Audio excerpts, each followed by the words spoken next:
వందనాలు. ఇంతవరకు చక్కని పాటలతో, ప్రార్థనలతో, స్తుతి ఆరాధన ద్వారా ప్రభు యొక్క నామమును ఘనపరిచి ఉన్నాం.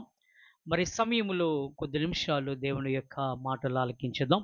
ప్రియమైన దేవుని సంగమా, నేటి దినము చదవబడిన లేఖన భాగాన్ని ఒకసారి చూసుకొని మనం ముందుకి కొనసాగుదాం. రండి, పరిశుద్ధ గ్రంథమైన బైబిల్ నుండి మొదటి రాజుల గ్రంథము 17వ అధ్యాయము 3వ వచనం.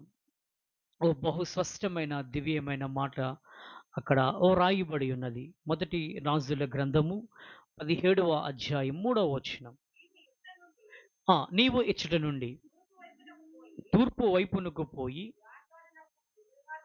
యొర్దానుకు ఎదురుగానున్న కెరీతు వాగు యొద్ద దాగి ఉండు. నాతో పాటు ఈ మాట చెప్పడానికి ఇష్టపడతారా? యొర్దాను నదికి అక్కడేముందండి? ఎదురుగానున్న, మరొకసారి, యొర్దాను నదికి ఎదురుగానున్న కెరీతు వాగు యొద్ద దాగియుండుము.